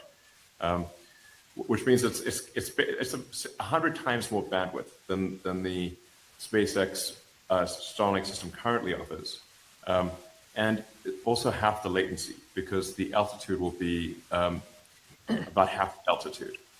So I think it will actually be the highest bandwidth, lowest latency means of communicating. And the future with AI and robots is actually going to require a lot more bandwidth than we currently use. Because you can imagine, like, what's the bandwidth of a human? It's peak bandwidth of a human is a few hundred bits per second, but bandwidth of a computer can be 1 trillion bits a second. So the appetite for bandwidth of AI and robots is going to be enormous. And then we're also doing the AI data centers in space, which is another massive capital endeavor. But I think it'll be the primary means by which AI can be expanded. It's increasingly difficult to build power plants on the ground. There are very few people who want a power plant in their backyard. So if we wanted to, say, double the electricity usage of the United States, which is on average about 500 gigawatts, we would have to build about twice as many power plants, which I don't think people are. Well, most communities are not super excited about that. But actually, if we go to space, we can go far beyond the electricity generation of Earth. In fact, this is going to sound kind of crazy, but you could actually increase harnessed energy by a factor of 1 million, and still be using much less than 1/1,000,000th of the sun's energy. So the current human civilization uses much less than 1 trillionth of the sun's energy output, which is kind of humbling to think about. We're really a tiny, when you see the true size of Earth relative to the sun, we're a tiny dust mote in a vast darkness. And the sun is enormous. The sun is 99.8% of all mass in the solar system, and most of the remaining 0.2% is Jupiter. sometimes people ask me, I'm sort of maybe going a little wide-ranging in this answer, but because they just asked me why you're going public now, I'm like, I'm like talking about the sun's power output, and I'm going sort of a long-winded answer. If I was an AI, you might tell me to, okay, but also, but it is important. Like some of these things are kind of important because people sometimes wonder what's the future of energy generation, and I could say that it is absolutely solar power, or maybe a better word for solar power is star power. It's the power of a star, and the crazy thing is that if you burnt all mass in the solar system that was not the sun, the amount of energy produced by the sun would still round up to 100%, because the sun is 99.8% of the mass of the solar system. Even if you teleported two more Jupiters from another solar system and burnt them too, the sun would round up to 100%. So it's very much the sun. And you can scale to 1 million times Earth's economy in space in terms of harnessed power, which is a good proxy for economic output, and still be much less than 1 millionth of the sun's energy, which is humbling, really, to think about how tiny we are. And this is just one star among many. So I guess the TLDR, it would be, we're embarking on a massive new growth phase, and we need capital for that. Okay. Okay, number two. I'd say another thing is the revenue, like I also feel pretty good about like the revenue projections. Meaning like before, like revenue was a little unstable, but now I feel like the revenue's like much more predictable. Yeah. I always learn listening to you, I guarantee you. So when people hear about multi-planetary species, travel to space, one of the most exciting ideas in human history.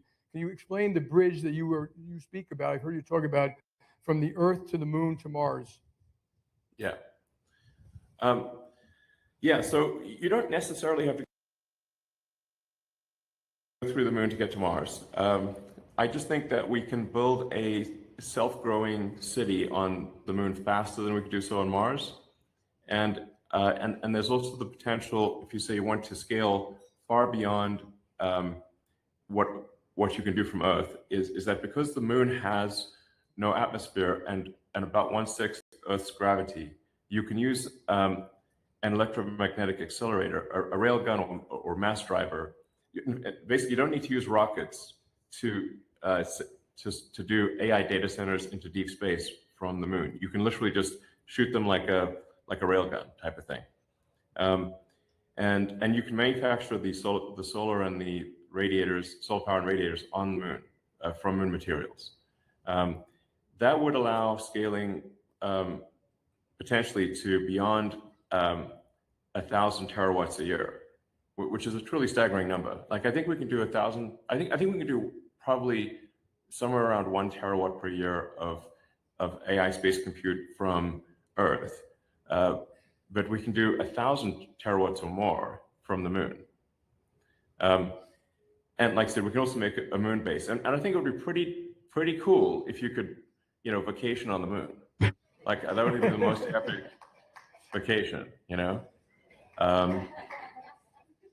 like not everybody wants to go to the Moon, but I think a lot of people do. I think it would be pretty amazing to sort of, obviously provided you could do so safely, and come back safely and everything. But I think that will be possible in the future. And then Mars is another step beyond that. That's Mars is a whole planet, and with gravity much closer to that of Earth's, and it has an atmosphere, albeit with an atmosphere. And if you warm up Mars, you could one day make Mars like Earth, meaning with like liquid oceans and life, and where you could walk outside without a spacesuit type of thing.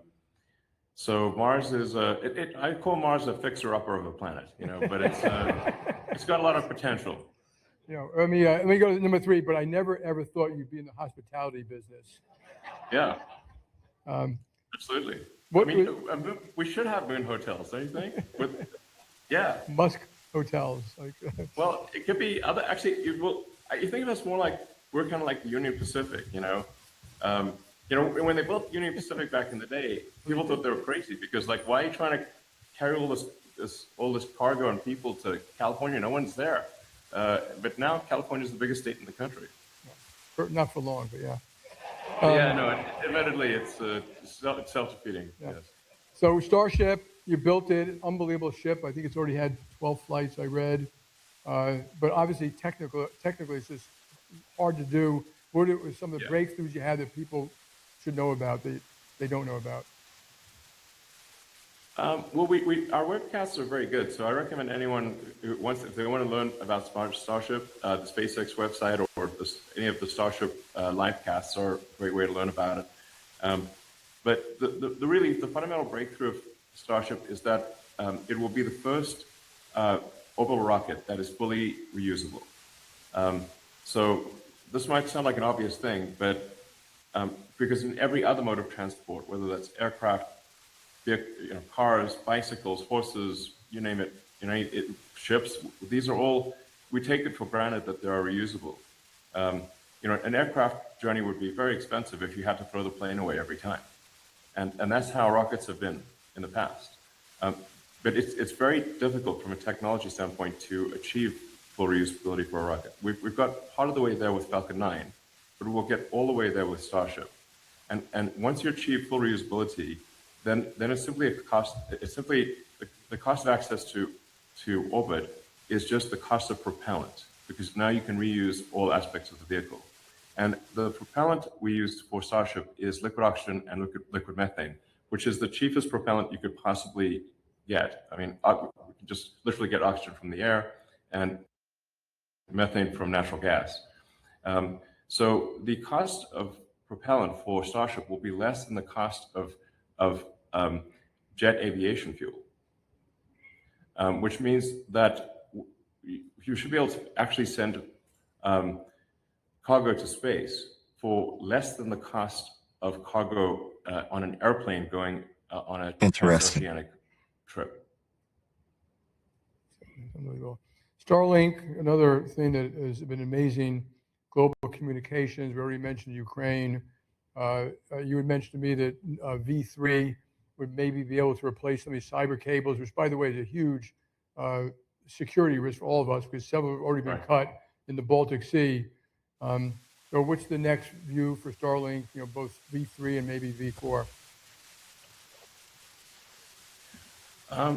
Yeah, so the V3 satellite is a gigantic, and you can look it up on the internet, is, as I said, it's 10 to 20 times more capable than V2. It's a very big satellite. In fact, it can only be launched on Starship. It's too big to be launched on any other rocket on Earth. So Starship has a 30-foot diameter cargo bay. The V3 satellites are, they're about 7 meters, so about 22 or 23 feet wide. So very, very big. Like they're the size of a small bus, essentially. And there's a bunch of technical details about, we have much bigger phased array antennas. We've got more KU ground links. We've got more of our laser. Our satellites communicate with each other with lasers that we developed and manufacture. So it's got a lot more lasers and more advanced lasers. It's also got W band and E band. I mean, these are kind of technical details, but it's got a lot of. It's like a crazy orbiting radio station. Okay, and doesn't a Starship do like 12 of them or 15 at once? Well, it should be able to do 50. 50. Yeah, because Starship V3 is aiming to do 100 tons to orbit with full reusability, and then Starship V4 we're aiming for over 200 tons per mission, and then being able to launch every hour. So next one, data centers in space. You've been talking about that. Other people have mentioned it, but obviously it has different technical capabilities. It's colder up there, it's less vibration. You also got to get the data back to the Earth by some method. I think you mentioned to me lasers in good weather and bad. And so how hard is it to do now that you've looked at it for a while? We don't think this is a particularly difficult thing to do. In fact, we think it's easier than our communication satellites. Like quite a bit easier than our communication satellites. The Starlink V3 communication satellites is an incredibly complex machine. The AI data center would be much simpler by comparison, because it's really just solar power plus radiator, some basic equipment for operating the satellite, and then the laser links which would connect to the Starlink communications constellation, and then back and then to the ground. And the connection would happen no matter what the weather is, because once you connect via lasers to the Starlink communication constellation, the Starlink communicates to the ground with frequencies that are cloud penetrating. So they, in fact, even roof penetrating to some degree. So you would always be able to close the link with the data centers. Right. Talking about America, one of the big things here, we've been talking about the reindustrialization of America for a long time, bringing back advanced manufacturing. Now you're talking about building the Terafab, building chip fabs in New York. What compelled you to do that now with all the other things you're working on? Well, we try to, so what's the limiting factor? And the limiting factor, what we see as the limiting factor is being able to make chips, both logic, memory, and packaging. I mean, it's worth noting that there's not a single high volume computer memory fab in America right now, zero. There's one being built in Idaho by Micron, but that will not reach volume production until, I believe, 2028. And we built it in New York, but they are in, I think, 29 and 30. And this is a tiny fraction of the memory that's needed. And in fact, even if you take the best case assumptions of the memory makers and the logic makers, it is not enough to meet the demand that is anticipated. Which is why you're seeing, stocks of like Micron go to, I think, 1.2 trillion, or it's some quite high number. So there's just clearly a need for AI logic, memory, and packaging, AI computers essentially, that is far beyond what even the best case assumptions of the existing market do. That's why we need to do the Terafab. Yeah, it seems like essential. Otherwise, there will not be enough chips. So I'm going to do one more on some of the stuff you're building, and then a little bit more on other issues. AI strategy. You've also took Grok inside into SpaceX. How does that fit into this platform you're building? Yeah,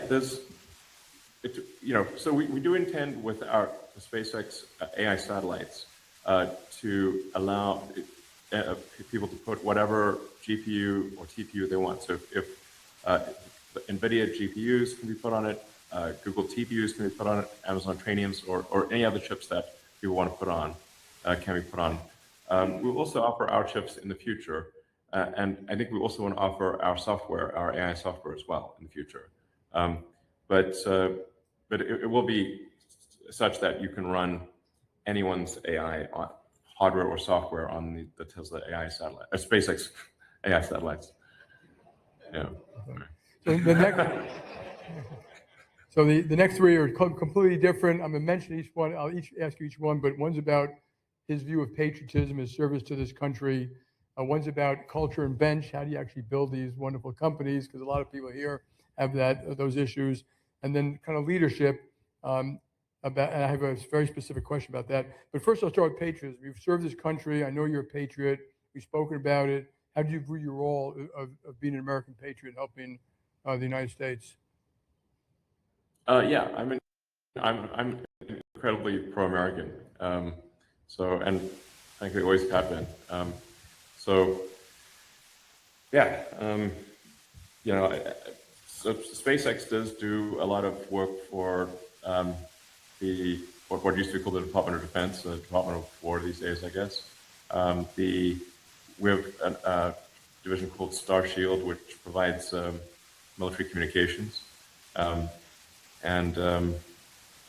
there's some other stuff that's kind of classified, I guess. We can't talk about that, but we are helping the Department of War and Intel, part of the government. We're a vital element of that. So yeah, I mean, I'm just super pro-America, always have been. Thank you. Culture bench, Brett and Gwen have been with you for 15, 20 years. I know you've built a huge bench in SpaceX. How do you keep it going? What's important to you? How do you make sure you keep the best talent? Yeah, I guess Gwen was, I think, around the 7th person to join the company, and that was 2002. So it's been like 24 years. And generally the senior executives at the company have a very long tenure. I think Brent Johnson's been CFO for 15 years. Yeah, so I think because people really believe in the mission, I think they want to stay and they want to keep building it. Like we want to make humanity a space-faring civilization. We want to, take humanity to Mars and the Moon and ultimately beyond. We want to make, it's like science fiction, make it real. So like, go to places that have never been explored before. Like make Star Trek real. That was one of my favorite shows. Yeah. Excellent. And then last one, you've built multiple companies. How have you changed from maybe 20 years ago? Maybe I should ask you guys, how have you changed from like when you started to today, lessons you've learned, how you changed both as a leader and as a person? Well, I think I'm probably more chill than I used to be. So it's probably a little.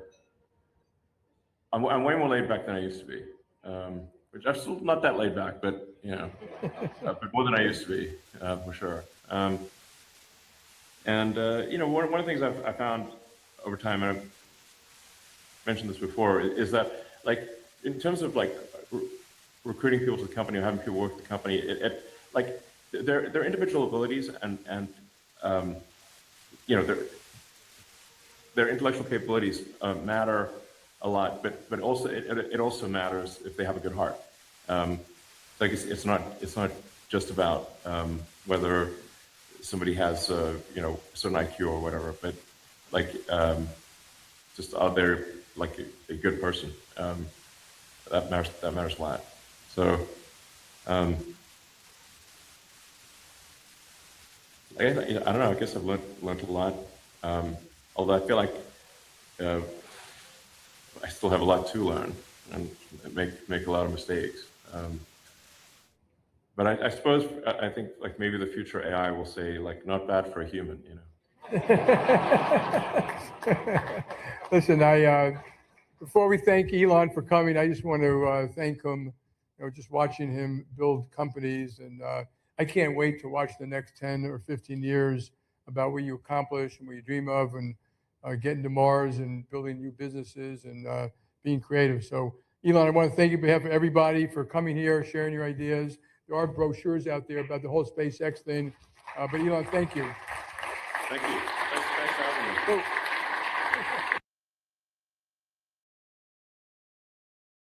Yeah, so that's the full conversation.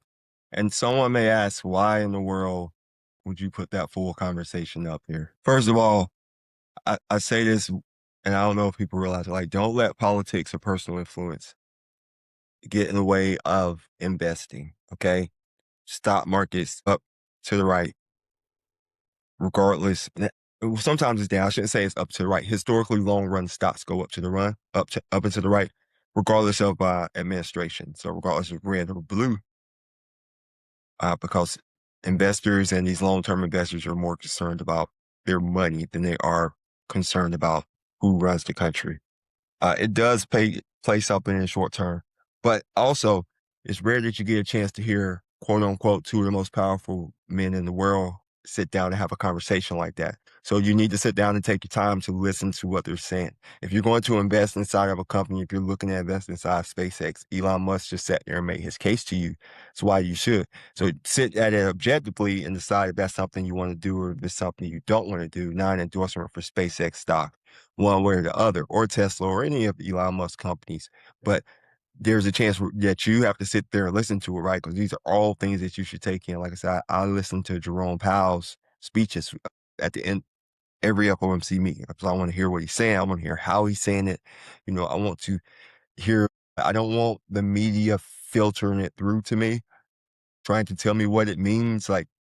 But I've learned what these things mean. So when I hear them, the signals and the filters, like what I'm looking at, what these things mean. So I don't want other people to tell me what this means. I don't want to lose my own agency in understanding things. So, we'll sit there and listen to, and this was like I said, it was part of the road show. It was like part of one of the big finale parts, maybe getting closer to the end. But you have Elon Musk and Jamie Dimon sitting there, and you don't get those two on the record out loud together very often. I'm sure they say a lot of different things behind closed doors, but you don't get those kind of things outside very often. So 10 questions with Elon Musk, that was actually, and about SpaceX. So take that information, digest it if you want to invest in it, or if and find, so it's not just Elon Musk, time back to the IPOs, but all these companies go out and do this. So all these companies have interviews like this too. Like Anthropic's CEO has one like this. Sam Altman has them like this. So you can find them. And as they get closer to the IPO dates, there will be more of them. So we have a chance to actually listen to someone who owns a company or who is the CEO of a company you own. Do it. Like, sit back and listen to that. You can probably turn some of that noise and nonsense off of the TV. I don't want to say it's noise and nonsense because everyone needs to nerd out or just veg out, quote unquote. Just let your brain go free, and watch mind-numbing things. But if you really want to be, the algorithm you're listening will control all your money when these people are speaking, and as well as institutions and hedge fund managers, they're listening. So like I said, everyone knows my mission is to help Main Street meet Wall Street. So you have to sit back and digest some of this stuff. Sometimes you have to sit and listen. And you all know that I'm all about actionable steps, right? So you got to think about like this, like the 401k is the Main Street bedrock of your financial life. And yeah, guess what? We're going back to the Knicks. The Knicks and the Spurs, they're professional athletes. Elon Musk, Jamie Dimon, those some of the richest men in the world. But you're the general manager of your own retirement account, of your own household. Your 401k isn't just an account or whatever, however you may have your retirement set, whether you're investing in real estate, however you're invested, set yourself up for long-term retirement. It's your long-term team roster, right? So you're building your team. So that just some questions that you could ask yourself, just going and time back to the 6 topics. So building up a grit. Like, investing isn't about the biggest win. It's about the grit, the consistency of being able to stay in the game and contribute through all these bear markets, right? The Knicks are on a winning streak now. Like I said, this series isn't over with, but they had a losing streak during the season. Teams have winning streaks, teams have losing streaks. Is your 401k or whatever retirement account you have strategy built on Knicks style? Habit of consistency, consistent in your contributions, or are you gambling more a little bit high stakes growth? Is that what you're looking at? Then we look at the Wimby path, that man's an alien, a stock that is, a high growth tech stock that's holding, but it needs some support, it needs constant cash flow. Like, you heard the richest man in the world right there just speaking about how they need cash for the things that they're doing for their companies, right? So do I have a balanced roster, diversification, or is my 401k like too heavily weighted to these growth stocks and these alien stocks? Like I said, we have nearly 40% concentration in some like 8 stocks inside the S&P 500 got that high. So that's too high of concentration risk. And we have videos on concentration risk as well. Check out the channel. We got so much stuff on these things. So, and then the IPO. So IPO SpaceX, which is big, the big shiny things, the rookies, they're volatile. They lack the history. And now they're in a 401k. So I don't know, maybe these definitely have to be like some spice that you're putting in there, sprinkling on the top, but they can't be the main course. Like, they just can't be the main course. Like, if you're offer shares in a hyped IPO, are you buying them because you understand the fundamentals? Like, Did you look at that video and sell something from that interview, or looked at some technicals, because people can say what they want to say, looked at some information. I know it's not publicly available, but there are ways to find information, and saw what you want to see and like think that, or even his thesis that they're going to build data centers. Like a lot of what he said with Tesla was that full self-driving cars, right? And his projection for that has already passed, but Tesla stock is still volatile, but people really don't even talk about the full self-driving cars anymore. They kind of bring it up, but so do you believe in, are you investing there? Or you believe in investing in Elon Musk, or you believe in investing in, I don't know. That's for you to decide, but you need a thesis, right? So, or you just buying the hype? Are you buying it for a trade? Are you buying for investment, right? Are you going to buy it in the morning and try to get out of it later? That's another thing. Ooh, let me speak about that with the IPO, with this, for retail investors that retail investors usually aren't used to. Companies like Fidelity, I think one of the things Fidelity said is if you buy the stock and you sell it within 60 days, 30 days, first of all, I don't think you can. But if you try to sell it within 30 days or 60 days, you'll get a warning, and then maybe you won't be able to buy it into the next IPO. But it's like after 3 times, like they take your social security number, and like you might get banned from Fidelity. Like they want people not to sell these stocks, because that's part of the reason people worry about with IPOs, is that with the IPOs that people are flipping them so fast. They want people to hold them. And then with these being included into that index, the NASDAQ, so quickly, that could really throw off some retirement savings. So I did want to point that out, with the IPO and the lockup time and the Fidelity. If you buy that and you try to flip it, you're going to get hit. So be careful.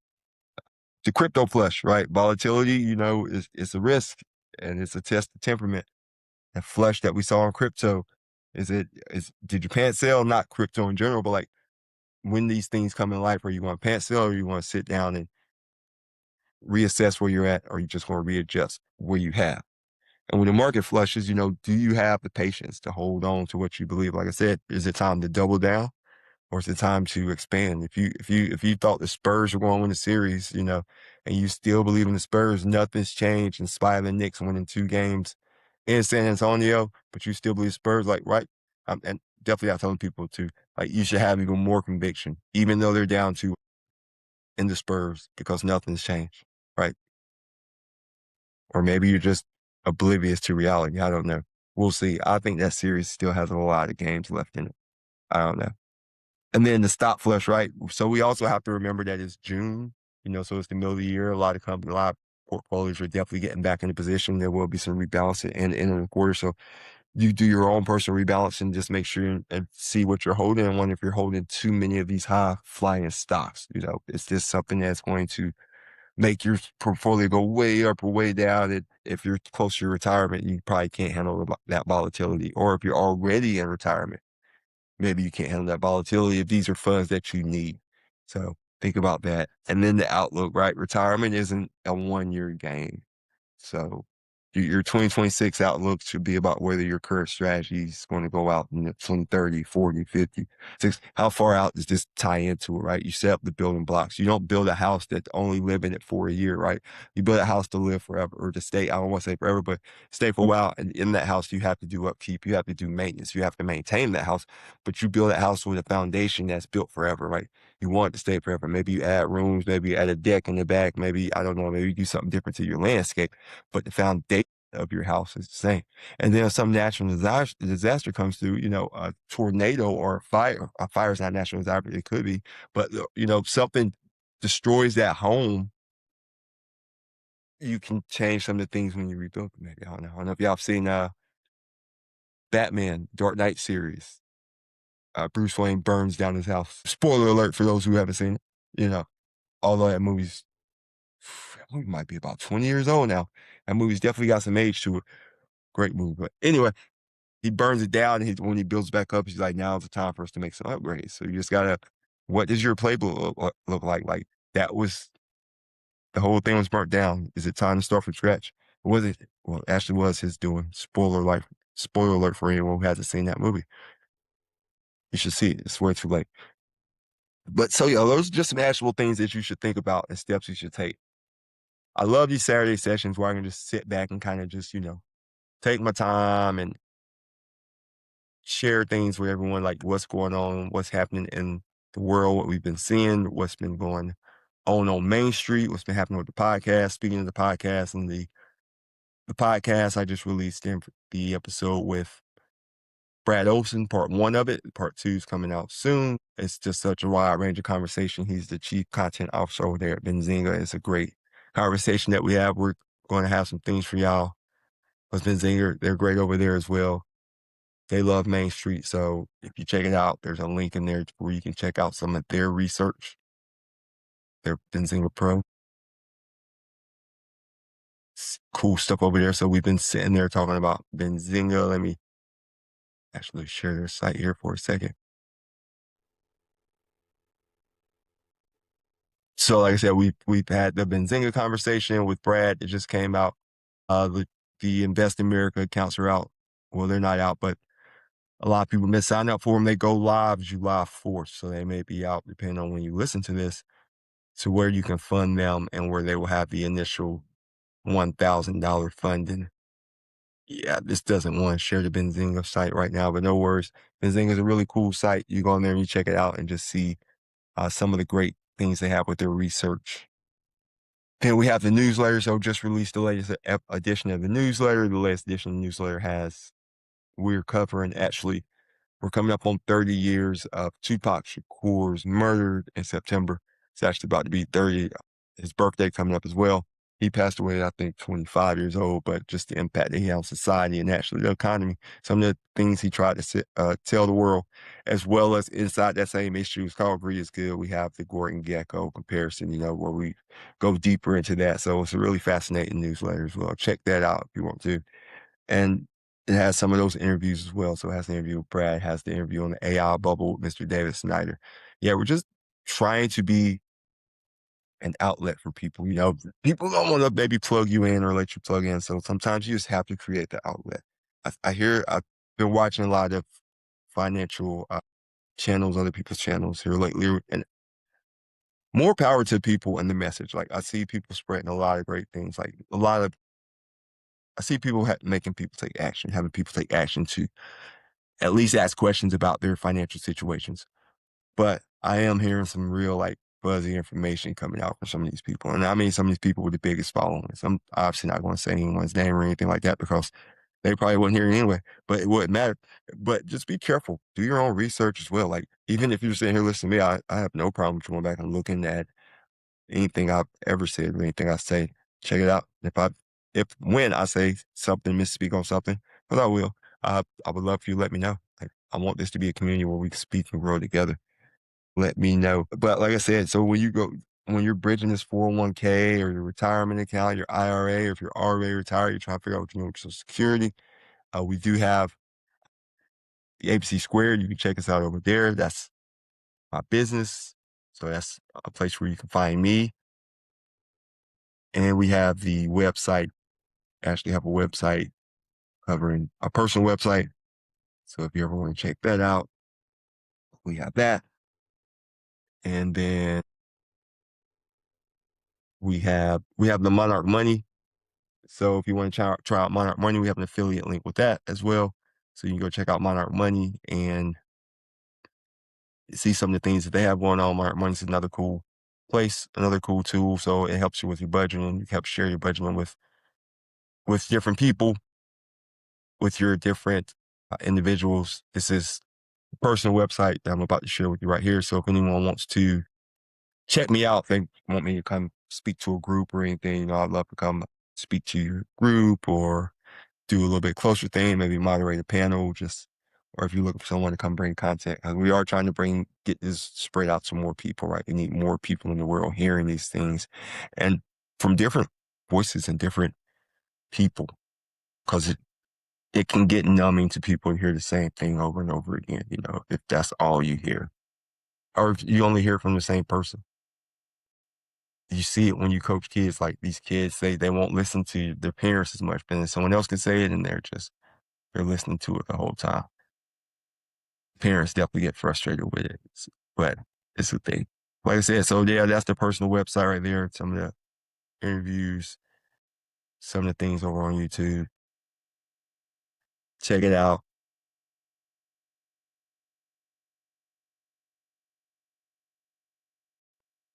And then you see that? That's AI right there, because I'm right here. How can I be checking that?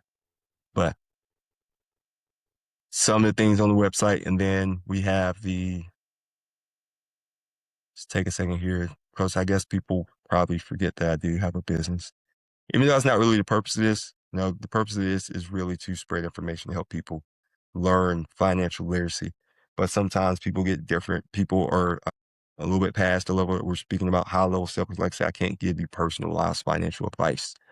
I can give you some broad information that works, but I can't tell you what works for you personally because everyone's situation is different. But if anyone ever wants to check out, holler at me. Here's the company website right here. So the ABC Squared. Like I said, even there, we're helping Main Street meet Wall Street. We have some of the media, have some cool calculators over here.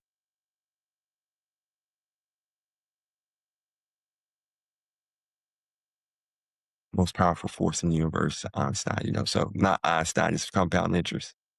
So people who are looking this, and then, if you ever want to book a meeting, you can do it right here from this page. And we're partnered with Altruist for security over there. So that was, a little shameless plug for the company and for myself. But if anyone wants to connect and use, the services that I have or do provide, I would be more than happy to help anyone from Main Street meets Wall Street. It would be my honor for someone to reach out and say, hey, I saw your show or saw an episode and really want to work with you now. But the main thing is that you take this and share this information with the people that you love. Like, that's what we really want to do. Share it with the people who need this information. Been going for about 2 hours now. I think we've covered a lot, Main Street. I think we've covered quite a good bit. Let me know what questions you have. Let me know what's on your mind.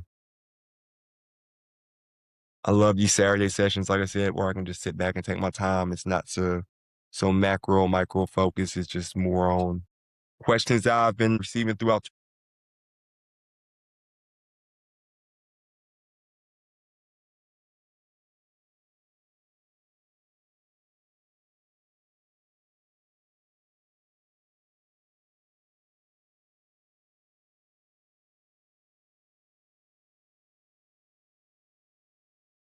I think when you start watching this video that somehow that Chris Jenkins shot, which I'm just now getting over. I don't know why I brought that back up from today.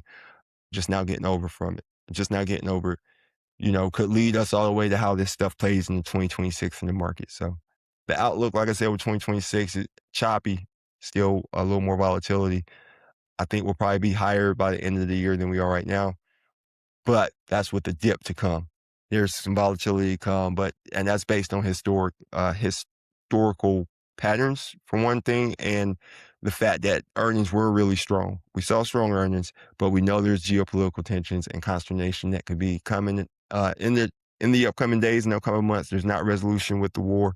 We'll have to see what Kevin Warsh does, how he's received by the markets, how his policy actually works, and if he can even get the rest of the governors on the board to agree with him on his direction and his policy, because he is the chair and that's a powerful person, but he's only one person on board, 12 other voting members, I think 19 total governors. So you have to realize that there's a lot inside what Kevin Warsh has going on. We'll see what's happening with the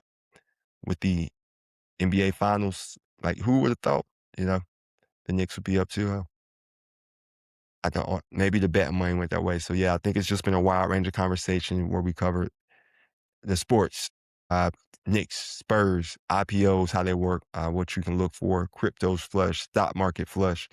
And then, like I said, the 2026 outlook. If you time in the market, not timing the market, usually calluses that you'll see in midterm years, these are usually the worst years. This year is like the worst year inside the president's second term, and it's usually the worst year of presidential election. There are different reasons usually in this term, like the House and Senate may flip, like there's one party loses control versus what they already had. So there's more consternation. A president may become a lame duck, quote unquote president. So the administration may lose power in this term. But once you may see bumpy roads up until the end of the year, right to the election. But then once the election and we have some clarity, and that's assuming we have clarity from the election, right? That's assuming we have clarity from the election. Once we have clarity from the election, from the end of November until like the beginning of the year, and even some at the beginning of the year, you should expect to see the stock market return and go higher again. So that's based on just kind of how history works for the stock market in midterm elections, midterm years, and the earnings that we have projected. So listen to these calls, listen to the people you may not want to listen to, because that's just nonsense sometimes, like not for the political points or anything, but they're talking about money while they're investing, how they're investing, or maybe you're just going to say, I think that's completely wrong, and invest on a contrarian point of view, right? Because there are ways that you can invest if you think SpaceX is going to zero or whatever. There are ways you can invest in that too. And I don't even mean short and stop. Be careful, short and stop. But there are different ways that you can invest if you think the price is going down. I appreciate everyone who sat on here with me for this deep dive. I think it's been a great one. I feel the value. Hopefully you all found some value in this. Like I said, subscribe to the Main Street Meets Wall Street podcast. Give it a 5-star review. Listen to it. Download it. Spotify, Apple, all the places you get your podcasts. Too, we have the nice international audience going on as well. So shout out to the international audience. I'm going to have to chop this thing into 2 parts. It's so long. But thanks for everyone tuning in. Like I said, Main Street Heart meets Wall Street Smarts. We'll see you next time.